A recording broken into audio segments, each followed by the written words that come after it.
Hmm. Well, I'll get it right one of these days.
Get some of this stuff out of the way, boys and girls. We'll go ahead and get to talking.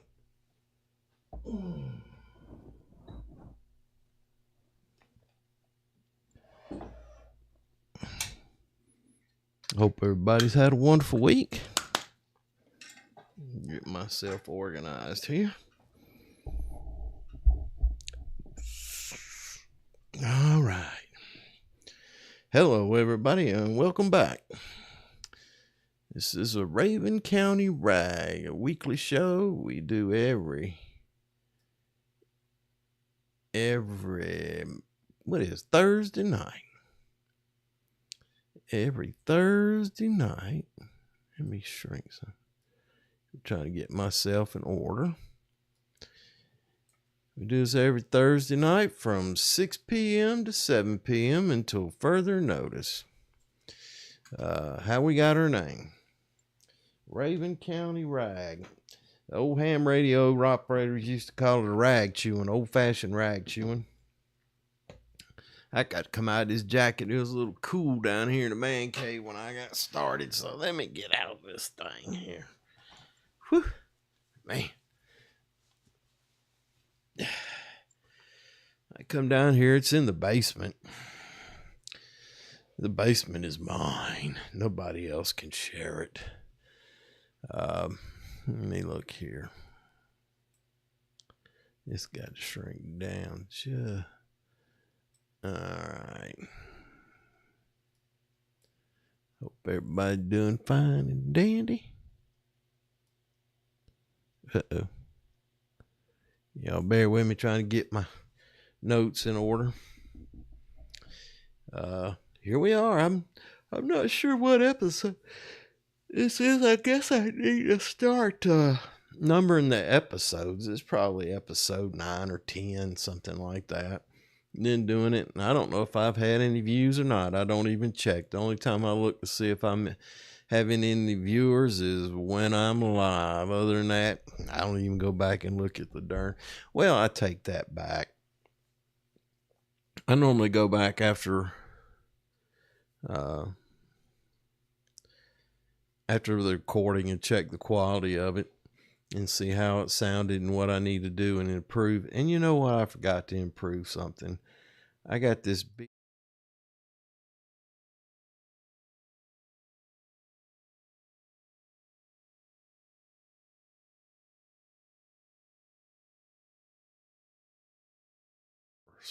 sorry about that. I need to put in a sound source for that. I didn't have it plugged in. Let me see if I can go to studio mode. And we'll work on this thing over here for a minute while I keep talking to you. And anyway, it's old rag, R-A-G. For now, we're just saying it's the old ham radio operators' idea of what they called a rag chewing, where they would get on the radio when the conditions were right and communicate with people in their region, in their area, and reach out further with their ham radios. Some of them had crystal radios they built themselves. All right, let me see here. Be right media. Let's add. I forgot to. Oh man, I don't know. I'm going to have to work on this. I'm going to have to go back and work on this when I get a chance, because I got to put in audio output capture. I don't know. Lord, I'll go back and work on that. Anyway, Raven County Rag, we're a community of like-minded people with common interests in hunting, fishing, protecting our communities, culture, families, and environment. And we're an exchange place for ideas, resources, and information. That means we're just being neighborly, and and it probably needs to be changed. Maybe some of you smarter cats out there point us in the right direction on how to do that. I hope everyone's had a good week and you found something to be grateful for. I went on a couple long walks, hikes actually, up some mountainsides and stuff. That was quite exciting this week. Monday about beat me to death. It wasn't but 3 miles, but the elevation changed by about 1,500 feet and in a mile and a half. And when you're old and fat like I am, boy, that's a tough haul. It took me, 3.5, 4 hours to make that 3-hour round trip. 3-mile round trip took me about 4 hours to do that. And that was, man, that was exciting. And I had to recover. And we had a little rain. When was that? That was Wednesday, yesterday. But we got the garden in last week. I guess we talked about that, and got a little rain. Needs a little more for them young plants. You know how they are. When you dig and set them, then you've disturbed the soil and it gives it more evaporation area. And them little plants, when they're in the incubation, when I'm taking care of them, they like to keep their little feet wet, real moist. And when you transplant them, it's a shock to them. And I'm looking at them every day, and I might lose one or two, but you know what? That's okay. If in a month or so I see a blank space in that garden out there, I'm liable to dig out some seeds somewhere and just plant stuff. I might start some more in here in the grow room. I don't know what I'll do. But it'll be exciting. I enjoy gardening, a man of the earth. You get out there and you put your hands in the earth and you start your seedlings and you tend to them and you care for them and you get the opportunity to reap the rewards of your effort. And that's always a wonderful thing around the end of June, I guess. 1st of July, start harvesting your tomatoes and your peppers and your herbs. And I had a lot of cilantro hold over from last year, and I just dug around it and left it there and trimmed it back some, getting kind of leggy. And I just left it. There's some new plants coming up, and so maybe but I didn't see my basil out there doing that good. I may have to plant some basil. And another thing I want to put out there is oregano. But anyway, that's what I'm grateful for. And then Tuesday, I got down here in the basement and wrote a couple scripts and got things done, man. Wednesday, I went for another long walk. There's a state park in the area. It's called Black Rock State Park. And they've got several trails. And this one, I went on I think they call it the Tennessee Overlook. And it's only 2.2 miles, but it's second in nature of hardness compared to the one I did on Monday. And boy, it had some tricks in it. I thought I was home free and headed downhill, and then all of a sudden it ran along a ridge. Then you had to go back up another mountain and down. And boy, when I got to the top of that second one, I said, good Lord, how much more? But I'm grateful I got out and got the exercise, even though I'm just now recovering. And got in yesterday in the evening and motivated myself and recorded a couple videos. And this morning I got up and did some editing, and I read the newspaper, tried to find something to make this live stream a little more interesting. One of these days, people in the community are going to catch on to this thing and join in and give me something to yak about, or us something to yak about, instead of y'all just listening to me ramble on. But I'm grateful for the opportunity to be able to sit here and develop a skill set and reach out to friends and neighbors and all that, and I'm not telling anybody. I'm not broadcasting it. I'm just building content so that when people do find me, they can go back and look at some of the older videos and see if it's something that they really want to be a part of, which I hope they do, if they're, especially if they're friends and neighbors. So anyway, that's what I'm grateful for, and being here right now. I'm grateful for the opportunity. I'm y'all, I get started a little early, and I try to find time every day to play a string instrument. And that's what I do when y'all tune in a little early. I figure I can check all the settings and work on practicing my stringed instrument. Tonight I was playing a Carolina. I believe it's called the Carolina Mando, and it sounds pretty good. I don't have anything real expensive. I got an old Fender up there on the wall. I'd like to have a reset done on that and get the new strings put on it and the nut checked for check the height of the strings and maybe put a new saddle on it. And I got a guy up in Franklin. I can't remember his name right now. Pete Morrow.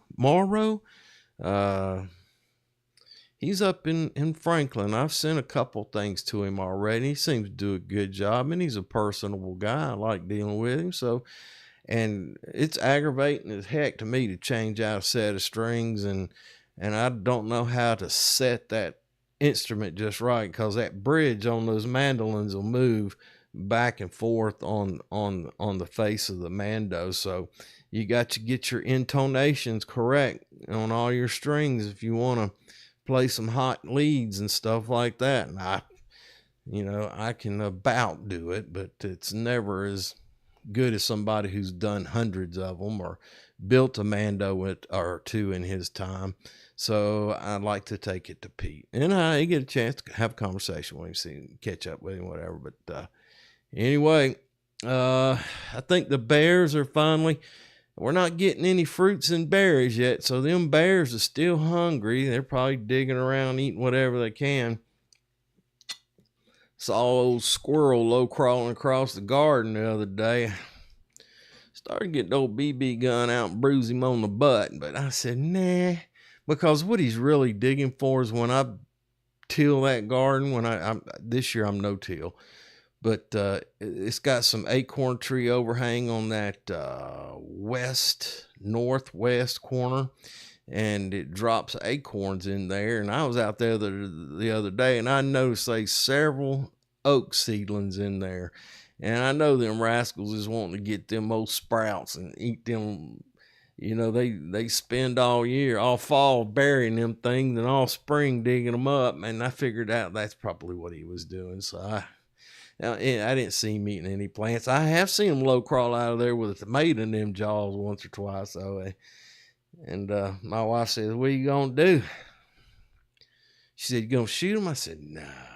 I said, "I do have a 4-foot blowgun, 40 millimeter, I think, and I might buy some paintballs and see if I can't paint me one or two out there and see which one of them's the most hard-headed. Change colors every now and then. If one's got 2 hits on him, it took him a little more learning than the one that's only got 1 hit on him." I don't want to kill them. I just want to deter them from participating fully in the bounty. I don't mind. I did check the old collard green and turnip patch at the top of the hill, and boy, it's looking lush. It needs to be thinned out. And I got to thinking about it. Do I really want to thin them out and let them self-thin? I think they'll do it naturally, and I'm not really all that interested in the production and those things. And I told y'all about all the wild collard greens I got growing around here, so I think I'm set for greens right now. I've got some curly kale and some turnips and some collards growing in the main gardens from that overwintered. So I just let them be, since I'm doing no-till, just let them be. I do need a couple things, but I'll talk about that later. I'm still looking for that mulch, so if y'all got any mulch or know anybody's got any mulch, hay will work just fine. I just like to get my hands on some. Um, I started to go out and ride around today and go fishing, and I got fooling around here, and they kept calling for storms, and I never made it out, so I piddled around here at the house all day. Made me some tacos. Got the old bachelor life going on this week. The wife went to visit her mama. Oh, I tell you another thing I'm grateful for. I got to go down and visit with my father over the weekend. Got down there Friday night, spent all day Saturday and part of Sunday morning, and then came on back. But boy, it sure was nice visiting with. He's 80, gonna be born in 39. He's gonna be 86 years old this year, and I think I'm rather fortunate to have had a father hang around that long. I know he's seen me changing through my life. Things I've said and done and behaved and all that stuff, part of growing up and maturing as a man in all kinds of ways. He says, I can't believe I got a son that's retired. And I said, I can't believe you got a son that's retired either, man. Anyway, that's where we're at. I'm grateful for that opportunity. And I got to craving chili rellenos. You know, I've practiced them a couple times here at home, making a chili relleno, and I got to craving them, and went to a pretty authentic Mexican restaurant, and I ordered chili rellenos, and no beans, no rice, can't have the starting. Boy, I'm trying to cut, and with my wife gone, I eat too much and do too little, I think. But and they brought those chili rellenos out, and the past couple times I tried being new at it, I didn't think I should be satisfied with mine. You know, you got to make an egg batter and all kinds of things to fry them in the oil and blah blah blah blah blah blah blah blah. But when I ordered them at the restaurant, you know, I know how long it takes now to make a chili relleno. Now they can do some prep work. You know, they could char them and get the skins off and slice them and stuff them with the cheese, and then coat them in flour and put them in the refrigerator and hold them until they ordered. And then, but that egg batter now, it's a fluffy egg batter. You got to beat the fool out of them egg whites and make them real fluffy with peaks on them, and then stir in the yolks and beat them in slowly, and plus a little bit of flour, and that batter will go flat. But I noticed they brought those things out pretty quick, and they didn't look as tasty as mine did. They tasted fine now. It's just that the batter wasn't as fluffy as what I've been instructed to do. And it's not all about the textures. To me, it's not the textures as much as it is about the flavor.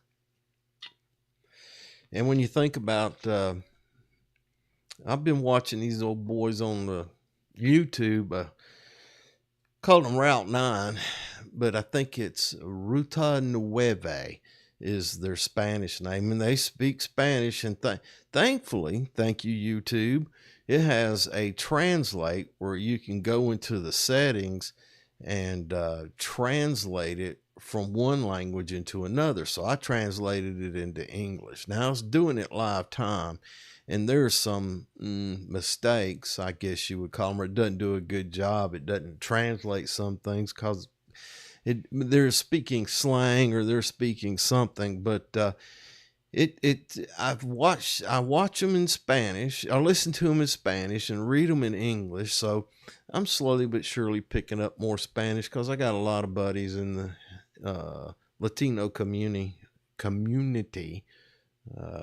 that I really enjoy. They're super friendly people. And you know, you hear about all the daggum, it's a mixed bag of emotions for me. I understand it. I understand it. Ask yourself, if you lived anywhere else in the whole world and you heard about America, wouldn't you want to be in America? And I reckon that's the mentality of so many people. You know, you had the Chinese, they helped build the railroads. You had the Irish who helped in manufacturing in the country and struck out on their own. And, you know, the Chinese or the Asians on the West Coast, they developed, you know, Tamara and huge conglomerate out there. It originated, I believe, with some folks from the Orient or from Asia, East Asia, that migrated to the United States. And, you know, remember during World War II, if you're old enough or if you studied it or listened in school, where, you know, we put them in jail. And that's a sad thing in society, but you gotta consider the times, and you gotta consider who we were doing battle with, who was the enemy. So in order to preserve our union, now I don't know if they were citizens or if they were illegal immigrants or what. I don't know all that. I didn't study it that much. I do know, let me turn that microphone off in case that headphone off in case we're getting any feedback and agitate y'all with it. Don't know. But I know today that most of the Latinos who are here primarily to provide a better life for themselves and their families. I agree. They should do it the right way, come in legally. But I ask myself, you know, would I be patient enough if I were hungry and living in a grass hut or forced into the outskirts with very little infrastructure and trying to scratch a living, and you hear about this wonderful place called America, United States, America, whatever they call it. You know, I don't know, man. Ask yourself. I do it all the time, but I love them. Whether they're here legally or not, they ain't hurting nobody. They ain't doing no damage to my family. They're taking care of their family. They're providing labor. They're providing community. You know, they're family people. They're church people. Well, the ones I associate with. The other ones, they may be here with criminal intent. They came here to do wrong instead of coming here to find opportunity. I don't know. Man, what is that thing back there doing? Y'all hold on a minute.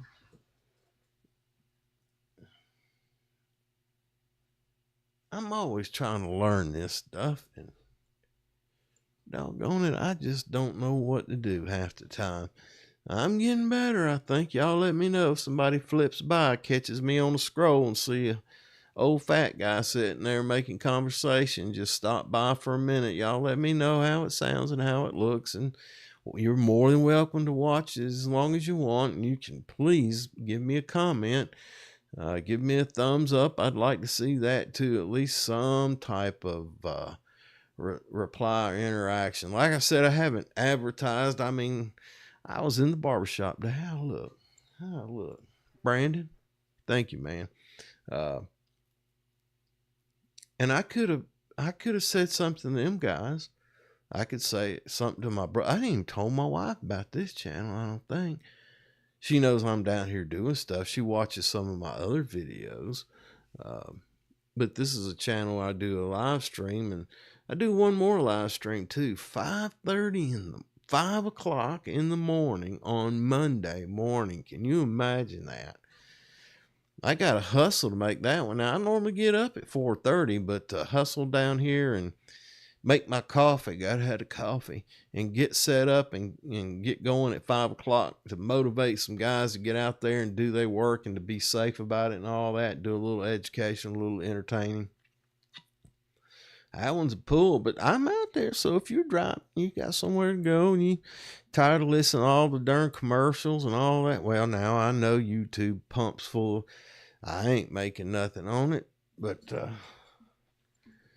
I don't make anything on it. But, you know, YouTube lets me post for free. There's no way I could afford to go out and pay to start a radio station or a TV. Nor do I have the inclination to go out there and tell people what they want to hear to start this type of conversation with people. I don't want to do it when I can just sit right here and learn a few. And I'd have to learn technical details if I did this any other way as well. So I am not unhappy. As a matter of fact, I appreciate you. YouTube, if you're listening, I just want to say again, thank you. I appreciate it. Maybe you should try it. You got something people might want to look at or talk about, and you got a couple hours and you want to entertain yourself and develop a skill set, I say go for it.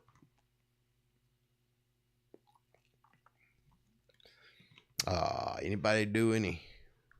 Is turkey season still in? I don't know.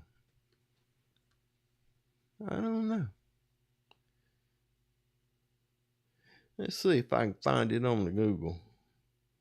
What are Georgia's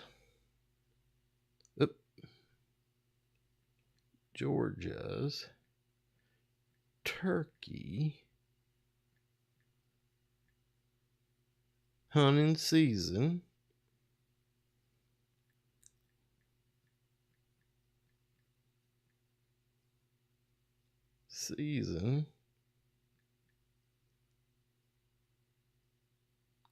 for 2025 to May 15th.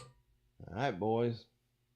You got one more week. Turkey season ends next week. I ain't seen them two hens that I told you about I had. Boy, I bet that old Bob. You know, I had to get some of them pictures from my son-in-law that he gets on his trail camera and post them on here in case. It is unbelievable. I got foxes, possums, raccoons. I got a feral pig out here. Can you believe that? A feral pig. I ain't seen no ruts, so I don't know if he's just passing through or lost or whatever. I ain't seen any. We've only seen one. Thank you, Zach, for showing those to me. I ain't seen but one old pig out there. It's Bobcat. I told you about the old story of Bobcat. Got him on the camera now. He's a lean, good-looking thing, man. He's a trophy if I were so inclined, but I think he needs to be around, even though he might have checked my dadgum turkeys. Because that was the one thing that I wanted that I didn't have. My old wife keeps them old doves fed up. This past fall, we had over 12 pair of them doves, then they would feed under the bird feeder. My wife keep them birds fed. She got old pesky woodpecker out there on her. That old boy hang upside down and pick through that old seed. He's a big bird too. My wife don't like it because them little birds won't even come nowhere near that thing when that boy's sitting there. And you hear him hammering on the trees every night.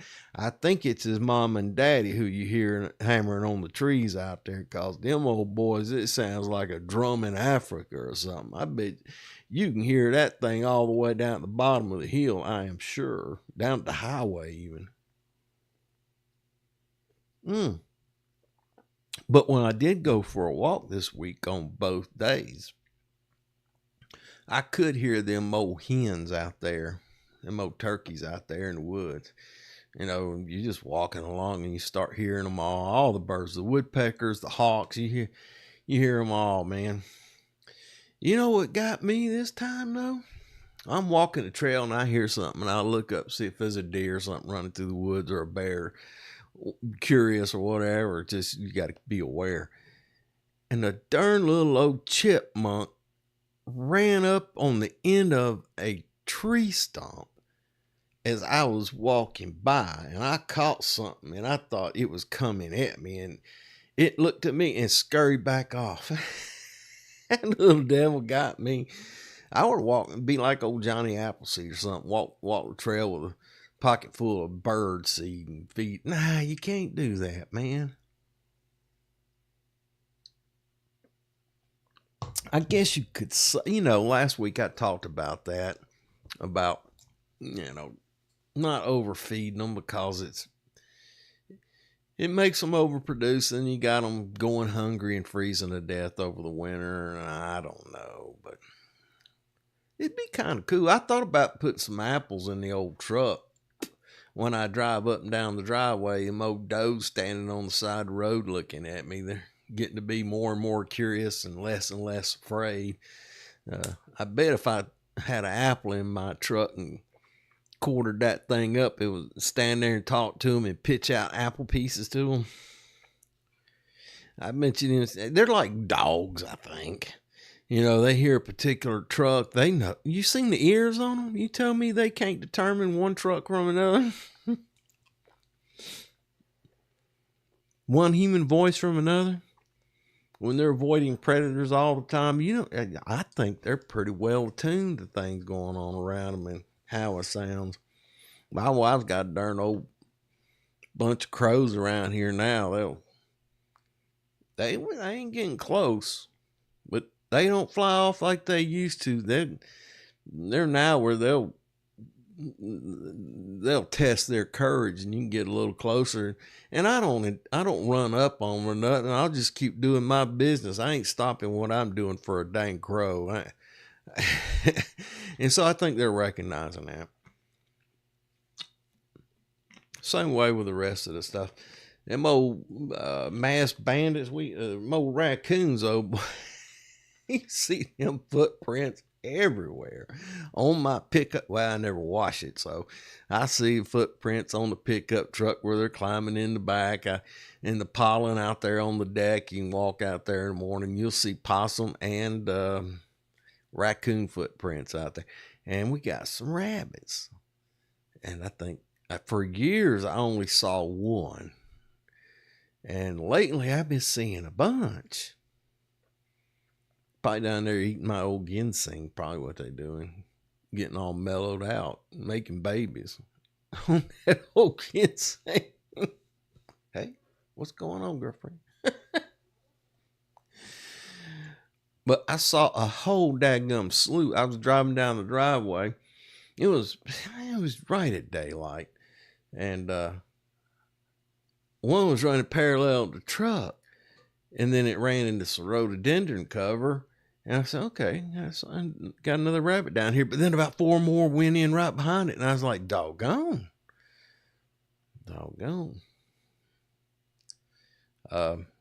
Yeah, we got just a few days left. The fishing seems to be turning on real good. I started to go today. Bye. I don't go on weekends. No, all them crazy meat fishermen and tourist stuff, I can't do it, man. I work in the garden or sit in the house where I go up there and try and fight that mess. I'll go during the week. I prefer to get to the midweek, Tuesday, Wednesday, Thursday. That's probably the best times to go for me this time of year.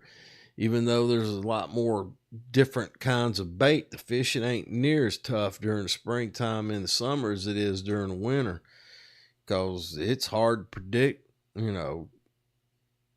what might be available for a food source, and they ain't using a lot of energy in that colder water, so it's just slower. But now that the weather's warming up and the insect hatch is coming and throwing the stalkers in there, I think it's probably a good time to do a little fishing. And I got some worms I've been holding for 4 or 5 weeks now. I told you about them. I brought them in, put them in a coffee can, and throw some lettuce scraps and green, or just cardboard, anything in there, and they'll eat that. Anything that has cellulose in it, that they can convert to sugars, they'll eat that stuff. I need to go check on them you got to keep the soil, enough moisture in the soil, or they'll just shrivel up and die. And they're easy to keep. You just got to pay attention to them. But I'm going to do that when I finish up this live stream with you guys tonight. Like I said, the bears don't seem, and I also wanted to get out. I was kind of on the old visitors thing the other week, and I still believe we should welcome them to come into our community. But I have to insist that they respect it, and even they're on national land, which belongs to all people. Those national lands are within the boundaries of my county, and I think that we have the right to have oversight to protect not only our national interests, but our county and state interests by offering a safe haven for families to come to and insisting on cleanliness and taking care of the environment. Uh-oh, what do we got? Hey, I tell you what I'm figuring. I'll tell you what I'm doing. Let's see if it's a junk mail. Hello. Hello? Hello. Yeah, good evening, Sadie here. I am calling to help you get the newly added Medicare benefits in this open enrollment 2025. It includes free medication, prescription coverage, food cards, and cashback of up to $250. So do you have Medicare Part A and B? Hello. Hello. Can you confirm if you have both Part A and Part B of Medicare? Hello. I was asking if you have both Part A and Part B of Medicare. Hello. I think we should discuss this some other time. Have a good day. Hello. I know that it's AI, and if it's got a script, this, if this, then that. If they say if they say this, then send them here. If they say that, send them there. But I'm not sure that the algorithm caught on to somebody just going like I'm another computer. Hello. Because it went clean. It got confused and it sent me to an operator. And his guy, you could tell he was from Indonesia or Pakistani or India or somewhere. He says, "Hello, this is Andy." I said, "Habib, how you doing?" No, I didn't say. No, well, I did once, but on this one, when he picked up, I said, "Hello, you have reached the FBI Fraud Division. Please stay on the line, and the first available operator will be with you shortly." And they hung up.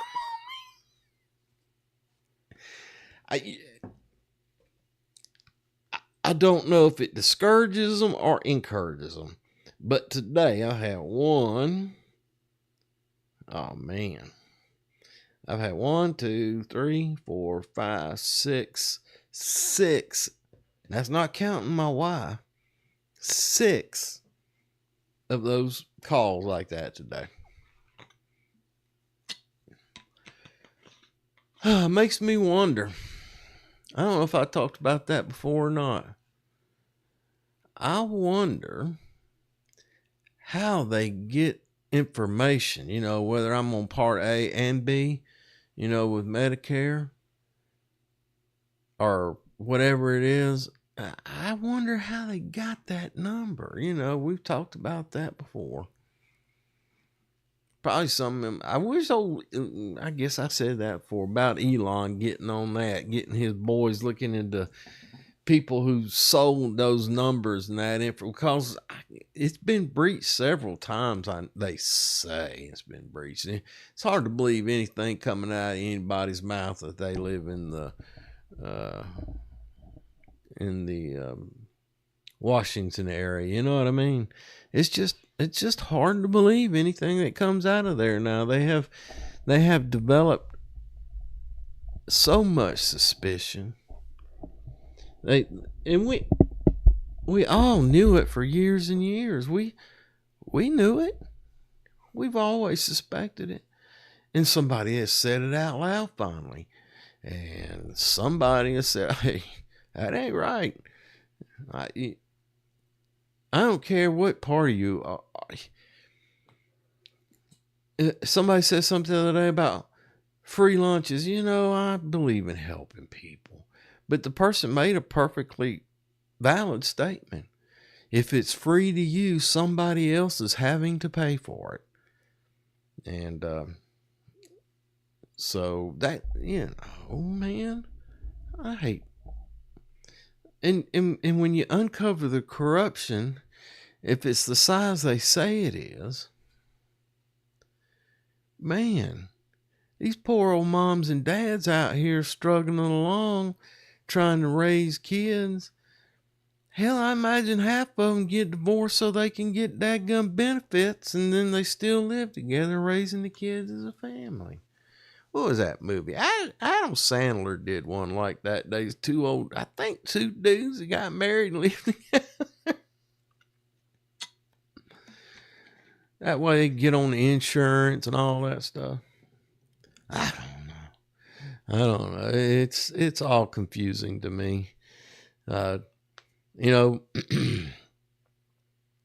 I've seen this study somewhere, but if you look at the responsibilities that the church carried back in the early days, and the responsibility the government covered in the early days, it was, churches were high and the government was low when we had small government.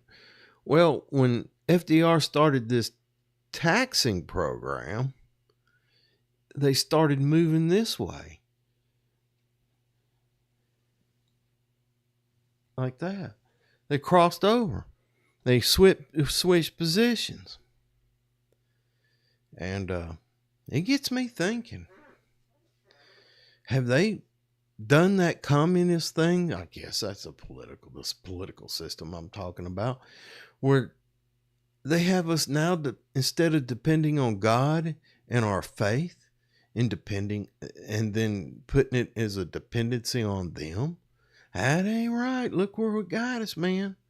Look where it's at.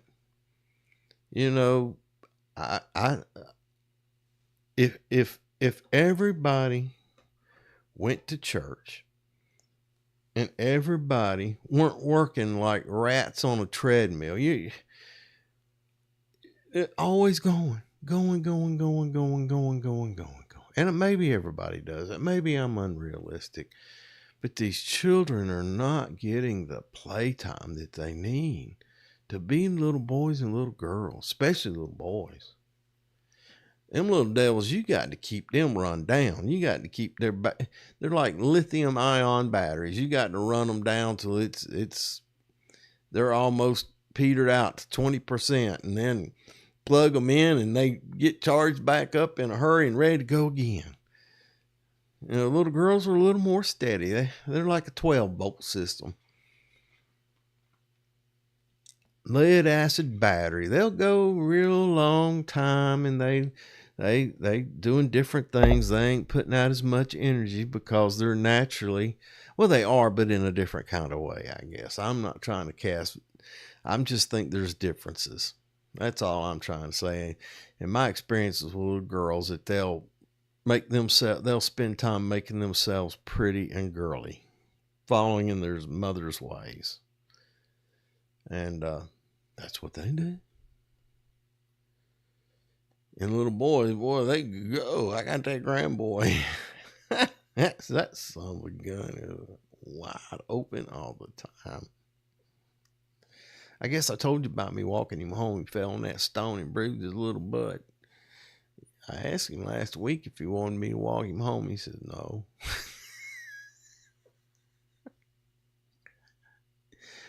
I met a neighbor lady down at the bottom of the hill. She said, "Oh, you're out for a walk?" And I said, "Yeah, I'm going to take him down here to his mama." And she says, "Well, that's nice." I said, "Yeah, but I got to walk back." And you go up a hill on my driveway to get to the road, and then it's all downhill till you get to the main road. It's downhill all the way to his mom and dad's house. And it's all uphill on the way back too, except that final stretch coming to the house. I guess I told you I got all the way to the house, and I'd stopped up there at the meadow at the top of the driveway. Got a big log up there. I sit on in the shade and contemplate the universe or whatever, catch my breath, plan the gardens. And I walked down the house and looking for the phone, and I left it up there on that darn log. Told my dad that. He says, "You walk back up there and get it?" I said, "Hell no, I got my truck and drove." But anyway, and I'm trying to get my body where I'm not hurting all the time, but it's still hurting all the time, just in a different way. It's probably hurting all the time in a better way than it was before, but it's still hurting, man. Well, somebody told me, they said, if you're going to get old, you better be tough. I didn't think much about it till just recently. But them old spam calls, they just drive me insane. You can't have no privacy, man. In the emails, good Lord. I used to travel quite a bit. And on Mother's Day and my wife's for Mother's Day and her birthday, I would call the local I would call U.S. Flowers or Flowers, 1-800-Flowers, before I just called my local florist. And I would order flowers a couple times a year for the first year. And then I quit. I said, well, I'll just call my local florist and see if I can't get them delivered any cheaper instead of paying this FTD or 1-800-Flowers, such a large percentage. I know everybody needs to make, but I got to where I could plan instead of being in a nervous pinch over getting something to my wife on her special holidays. And so, after that first year, I quit using them. But they must have thought I was a darn Casanova or something, because they would send me 3 or 4 emails a day encouraging me to buy flowers from them. I'm thinking, good Lord, man. I remember how much I paid you guys for flowers. Boy, you got to be a well-endowed capitalist, I reckon, or politician, to get that kind of... I'd have to be a rich man.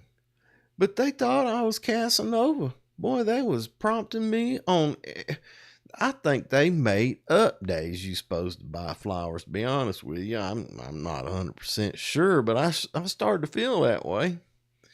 And that's the same with anybody, anything.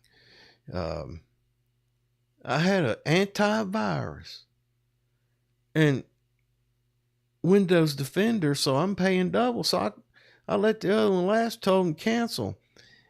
And they send me scary emails. Your subscription has canceled.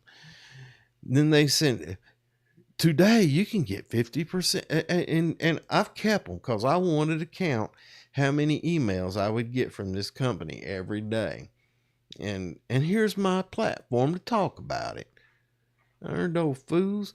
And heaven forbid you buy anything online, because they got you then.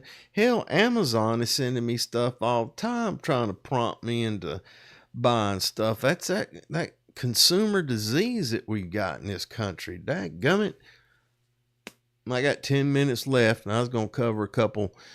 Anyway, that's just me ranting and raving. It is Mother's Day this weekend, men, boys. I always say, you ain't my mama. But I reckon maybe I'll buy her a sack of bird feed and cat food. You reckon that'll work? Raise your hand, send me a message, and let me know if you think I can get away with that. Buying her a sack of old bird, big sack now. I'm not talking about a little sack. I'm talking about a substantial sack, 25 pounds, 50 if I can find it. Whole truckload if I could find that. But in a bag of sheep feed. It's not cat food, it's animal feed. She's feeding possums and raccoons, her one cat and 2 or 3 stray cats that'll pop in every now and then if they ain't out doing their cat things. The one she's got is fixed, but the other ones around here are strays, and I'm pretty sure they have all their reproductive hormones flowing freely. But anyway, don't forget your mothers. Clayton Farmers Market, we talked about that. And I think this is the one that's in the pavilions in downtown Clayton.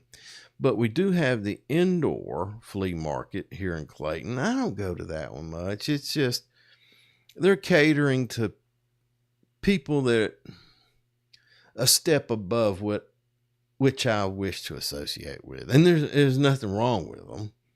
They just have certain expectations in their life that they have priorities in different areas in which I have my priorities. That's their freedom. But I like to go to the one in Mountain City.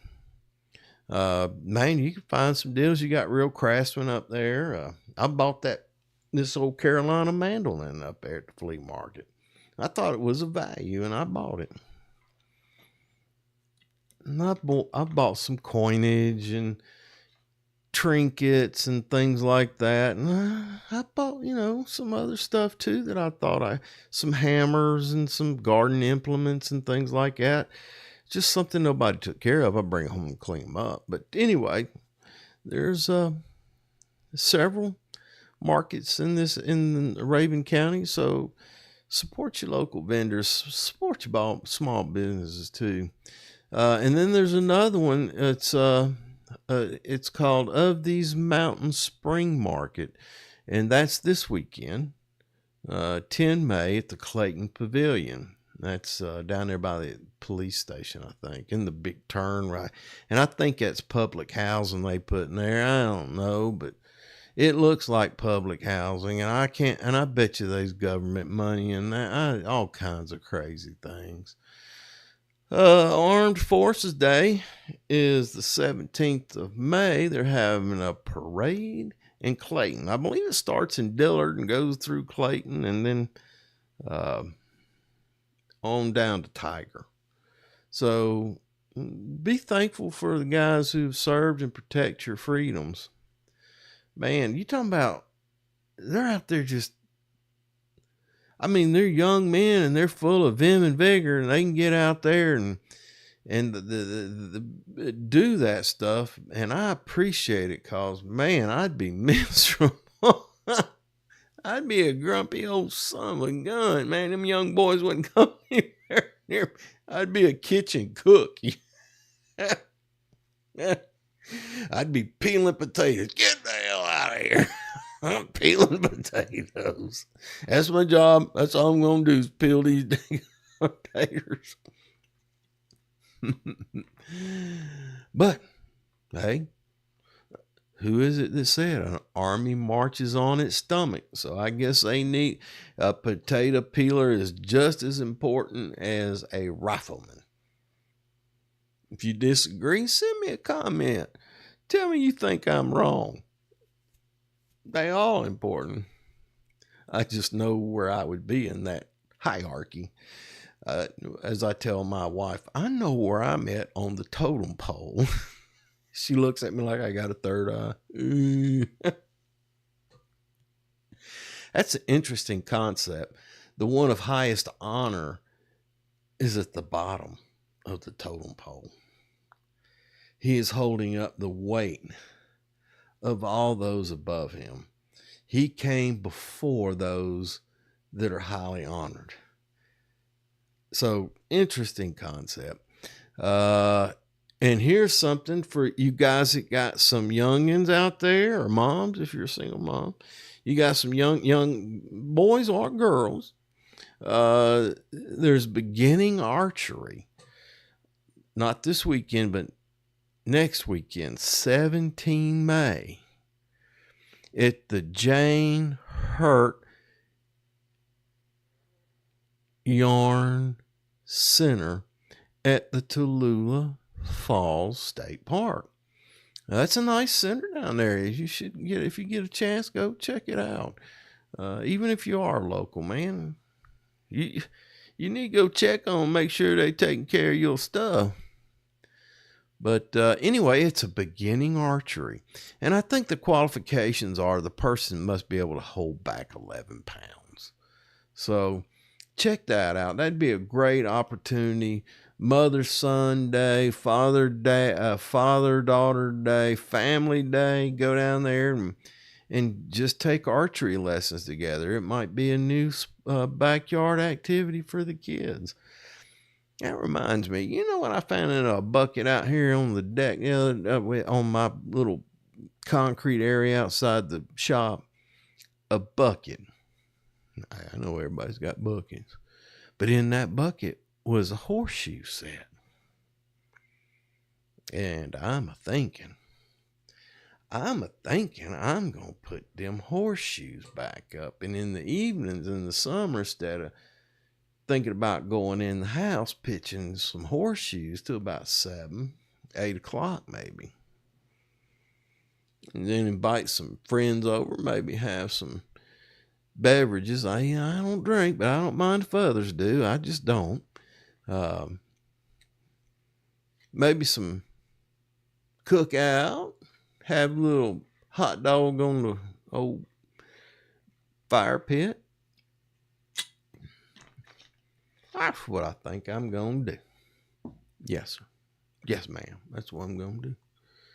Y'all tell me what you think. Anybody pitch horseshoes anymore? Anybody got the horseshoe operation in their yard? Well, you fix to know somebody who does. If you ever flip by here and see me, you live in the area and you want to play some horseshoes, we'll get after it. I had it set up once before, but the darn spikes, I think, was too short. I'll have to look up the regulations again. But it said it had to be, you should drive it, if you drove it to the height that the stake was supposed to be at, there wasn't enough rod length to get in deep enough to set it. So it would move and get loose, and it'd always be a struggle. And so I got some, I think it's 3/4 inch rebar out there, I believe. And I'll just leave the darn nobbins on there. I don't think that would have much effect on whether you make a ringer or not, but I think I'll do that. Cut me some new stobs out of that 3/4 rebar. And I might build some boxes. I might got enough scrap 2x4s around here. What size is them boxes? 2x3? There's a size, and then it tells you where to set that pin at toward the back of the box. And they tell you how far from pin to pin. There's official rules on it. I don't know. I got Hoyles here. You know, we ain't got time. We do not have time tonight. I wish I had time. Somebody send me a message and let me know if we're going to have some more conversations about horseshoes. Next week, we might get on here and, well, it's supposed to rain the whole week.